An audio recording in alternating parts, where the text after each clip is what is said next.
La peur est la meilleure expression souvent de l'incrédulité. Le signe que nous sommes attaqués, c'est quand nous ressentons la peur. Alléluia. Bien-aimé, si tu es enfant de Dieu, tu n'as pas besoin d'avoir peur.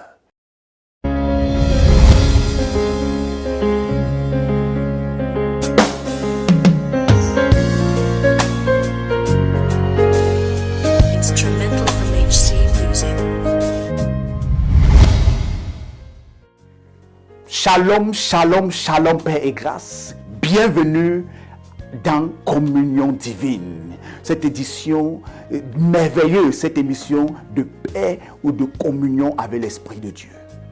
Ce matin, nous allons évoquer un thème très important qui est comment vaincre toute peur. Comment vaincre toute peur. Première partie. Nous allons enchaîner avec plusieurs éditions dans ce message qui est très important. La parole de Dieu nous envoie dans le livre de Juges chapitre 7 à partir du verset 3. Juges chapitre 7 verset 3. Il est écrit: publie donc ceci aux oreilles du peuple, que celui qui est craintif et qui a peur s'en retourne et s'éloigne de la montagne de Gahalad.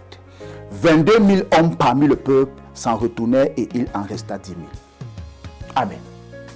Bien-aimé, la peur, c'est un élément de défaveur devant Dieu.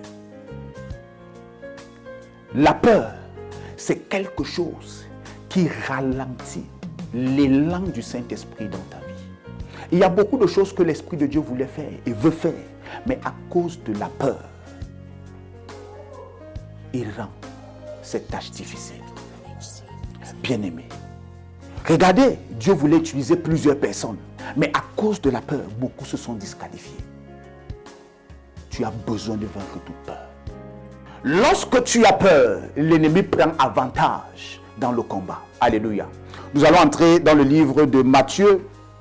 Matthieu chapitre 22, verset 33. Matthieu chapitre 14, verset 22 à 33. Matthieu chapitre 14, verset 22 au verset 33. Il est écrit: aussitôt après, il obligea les disciples à monter dans la barque et à passer avant lui de l'autre côté pendant qu'il renverrait la foule. Quand il l'eut renvoyé, il monta sur la montagne pour prier à l'écart. Et comme le soir était venu, il était là seul. Verset 24. La barque déjà au milieu de la mer était battue par les flots, car le vent était contraire. Verset 25. À la 4e veille de la nuit, Jésus alla vers eux, marchant sur la mer. Verset 26. Car quand les disciples le virent marcher sur la mer, ils furent troublés et dirent: c'est un fantôme. Et dans leur frayeur, ils poussèrent des cris. Jésus leur dit aussitôt: rassurez-vous, c'est moi, n'ayez pas peur. Pierre lui répondit: Seigneur, si c'est toi, ordonne que j'aille vers toi sur les eaux. Verset 29. Et il dit: viens. Pierre sortit de la barque et marcha sur les eaux pour aller vers Jésus. Verset 30. Mais voyant que le vent était fort, il eut peur. Et comme il commença à enfoncer, il s'écria: Seigneur, sauve-moi. Aussitôt Jésus étendit la main, le saisit et lui dit: homme de peu de foi, pourquoi as-tu douté? Et ils montèrent dans la barque et le vent cessa. Ceux qui étaient dans la barque vinrent se prosterner devant Jésus et dirent: tu es véritablement le Fils de Dieu. Alléluia. Tu es véritablement le Fils de Dieu. Bien-aimé, la parole de Dieu déclare dans le livre de Romains chapitre 8 que le monde attend avec un ardent désir la révélation des fils de Dieu. Bien-aimé, si tu es enfant de Dieu, tu es un héritier du royaume des cieux. Tu as part au même héritage que Christ a dans le ciel. Tu n'as pas besoin d'avoir peur.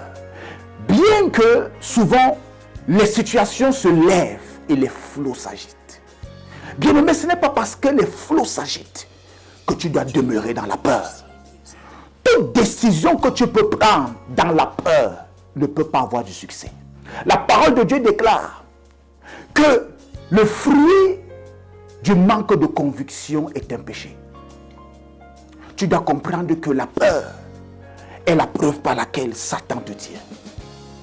Je prie pour toi ce matin, en cette journée, en ce moment, que toute situation à laquelle le monde des ténèbres t'a mis et la peur a envahi ton cœur, que cette situation disparaisse au nom de Jésus-Christ.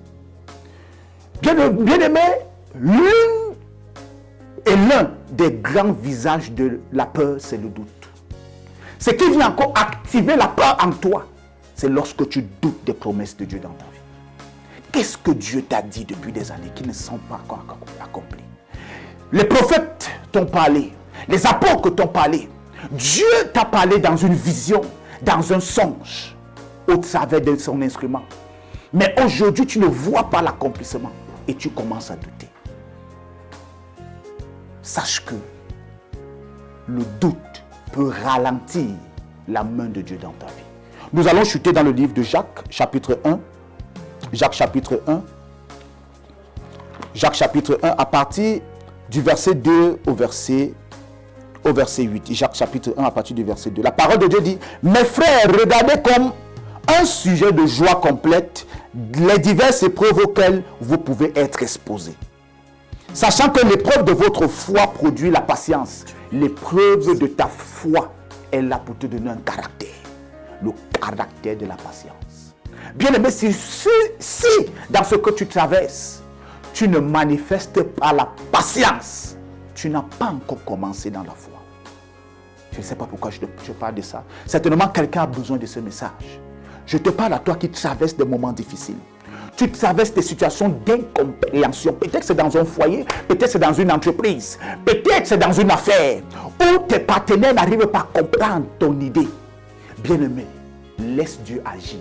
Moïse a dit que Pharaon que vous voyez aujourd'hui, demain vous ne le verrez plus. Cette situation que tu traverses, ces ennemis, ces soulèvements, ces flots qui s'agitent, et s'agitent pour un moment, est un cœur patient. Verset 4. Mais il faut que la patience accomplisse parfaitement son œuvre, afin que vous soyez parfaits et accomplis, sans faillir en rien. Verset 5. Si quelqu'un d'entre vous manque de sagesse, qu'il la demande à Dieu, qui donne à tout simplement et sans reproche, et elle lui sera donnée. Verset 6. Mais qu'il la demande avec foi, sans douter. Alléluia. Sans douter, bien-aimé. Sans douter. Car celui qui doute est semblable à un flot de la mer agité par le vent et poussé de côté et d'autre. Verset 7. Qu'un tel homme ne s'imagine pas qu'il recevra quelque chose du Seigneur. C'est un homme. La parole de Dieu déclare que ce genre de personnes qui doutent, ils sont quoi? C'est un homme irrésolu, inconstant dans toutes ses voies. Alléluia. Bien-aimé, lorsque tu doutes devant le Seigneur, tu es un homme irrésolu. Dieu ne peut pas te faire confiance dans ce que tu lui demandes. Bien-aimé, ôte le doute de ton cœur. Ôte le doute de ton cœur. Il a dit que je frappe à la porte de ton cœur. Celui-là qui va ouvrir, il va me laisser entrer, je entrerai et je soupirerai avec lui. Bien-aimé, si ton cœur doute, Jésus-Christ ne peut pas entrer. Je déclare que tout esprit de doute, que tout esprit de peur libère ton âme, ton esprit au nom de Jésus-Christ. Il a déclaré prospère comme prospère l'état de ton âme. Prospère comme prospère l'état de ton âme. Ça veut dire que si dans ton âme n'est pas libérée, tu ne peux pas prospérer. Je libère ton âme de tout esprit de doute. Je libère ton âme de toute oppression de peur. Quel qu'en soit le domaine, là où la peur s'est installée, je libère maintenant par l'onction du Saint-Esprit sur ma vie. Je libère ton âme, ton esprit, ta vie de la peur. Je te donne le courage de David. David a dit que Goliath, David a dit à Saül, je n'ai pas besoin de ton armure, j'ai besoin seulement de la foi. J'ai besoin de la foi. Il a dit à Goliath, toi tu viens avec l'épée, moi je viens par le nom de l'Éternel Dieu des armées. Quand tu as le courage, la parole de Dieu déclare dans le livre de Romains chapitre 8 que nous n'avons pas reçu un esprit de timidité, un esprit de servitude, mais un esprit de force et de courage qui crie à Dieu, Abba Père, les œuvres des ténèbres. Je te donne ce courage ce matin. Je te donne ce courage maintenant. Reçois cet esprit de force. Reçois cet esprit de courage. Reçois. Oh, comment vaincre la peur?